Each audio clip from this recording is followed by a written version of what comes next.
नमस्कार, न्यूज 7 में आपका स्वागत है। मैं हूं एआई एंकर अक्षी। आइए जानते हैं 10 मार्च की मुख्य खबरें। अमेरिकी राष्ट्रपति ईरान ने सोमवार रात रूस के राष्ट्रपति व्लादिमीर पुतिन से ईरान जंग और यूक्रेन के हालात पर 1 घंटे ट्रंप फोन ने पर बात बताया कि पुतिन ने कहा है कि रूस ईरान जंग खत्म कराने में मदद करना चाहता है। हालांकि ट्रंप ने उनसे कहा कि अगर वे रूस यूक्रेन युद्ध खत्म कराने में मदद करें तो वो ज्यादा बेहतर होगा। फ्लोरिडा में मीडिया से बात करते हुए ट्रंप ने कहा कि ईरान युद्ध शुरू होने के बाद ये उनकी और पुतिन की पहली बातचीत थी। ये बातचीत ऐसे समय हुई है जब पूरे मिडिल ईस्ट में तनाव बढ़ा हुआ है। ट्रंप ने यह भी दावा किया कि पिछले 10 दिन में अमेरिका ने 51 ईरानी जहाज डुबो दिए हैं और हजारों सैन्य ठिकानों को निशाना बनाया है। दुनिया में बढ़ती प्राकृतिक गैस की कीमतों के बीच केंद्र सरकार ने सोमवार बुकिंग की अवधि को 21 दिन से बढ़ाकर 25 दिन कर दिया। अमेरिका इजराइल ईरान युद्ध के कारण उत्पन्न अनिश्चितताओं के बीच बाजार में घबराहट में खरीदारी के संकेत मिलने के बाद केंद्र ने ये कदम उठाया है। सरकारी अधिकारियों ने बताया कि देश में एलपीजी की पर्याप्त आपूर्ति उपलब्ध है और स्टॉक को प्रभावी ढंग से प्रबंधित करने के उपाय के रूप में एलपीजी सिलेंडरों की बुकिंग का समय बढ़ा दिया गया है। ये कदम इसलिए उठाया गया है क्योंकि मध्य पूर्व में बढ़ते युद्ध के कारण आपूर्ति बाधित होने की आशंका से बुकिंग बढ़ने से मांग में 15 से 20% की वृद्धि हुई थी। एक अधिकारी ने बताया कि औसतन परिवार एक वर्ष में 14.2 किलोग्राम के 7-8 एलपीजी सिलेंडर का उपयोग करते हैं और सामान्यतः उन्हें 6 सप्ताह से कम समय में सिलेंडर रिफिल कराने की आवश्यकता नहीं होती है।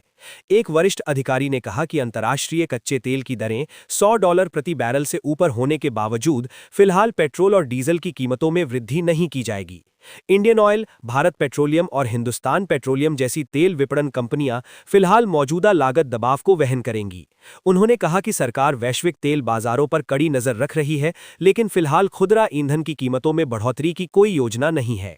इसके अतिरिक्त केंद्र ने सोमवार को संसद को सूचित किया कि भारत के पास वर्तमान में कच्चे तेल और पेट्रोलियम उत्पादों के भंडारण की कुल 74 दिनों की क्षमता है, जो भू राजनैतिक संघर्ष जैसी प्रतिकूल परिस्थितियों में आपूर्ति में होने वाली रुकावटों से निपटने में सहायक हो सकती है।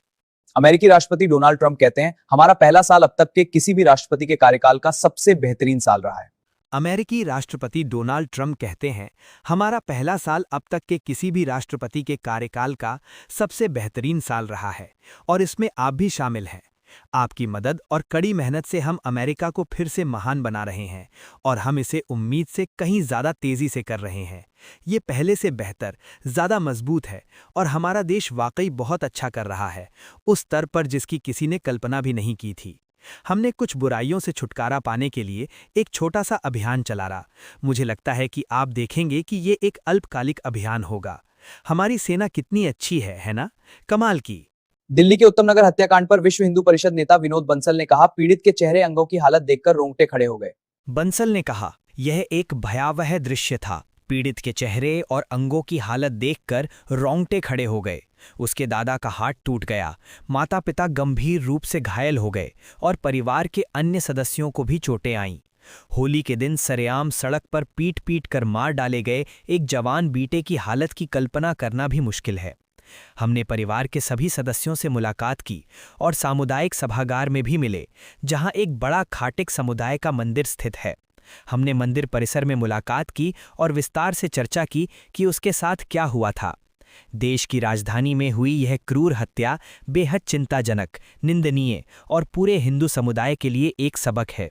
यह सरकार और प्रशासन के लिए भी एक गंभीर चुनौती पेश करती है। ईरान के बारे में अमेरिकी राष्ट्रपति डोनाल्ड ट्रंप ने कहा कि अगर हम हस्तक्षेप नहीं करते तो वे हम पर हमला कर देते। एक हफ्ते के भीतर वे हम पर 100% हमला करने वाले थे। वे तैयार थे। उनके पास अनुमान से कहीं अधिक मिसाइलें थीं और वे हम पर हमला करने वाले थे। वे पूरे मध्य पूर्व और इजराइल पर हमला करने वाले थे।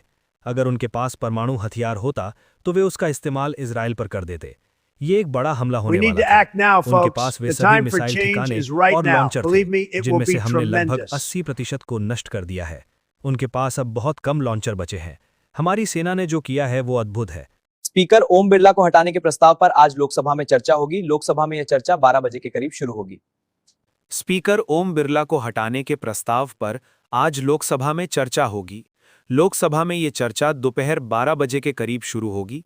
प्रस्ताव आने के बाद संसदीय कार्य मंत्री किरेन रिजिजू चर्चा की शुरुआत करेंगे।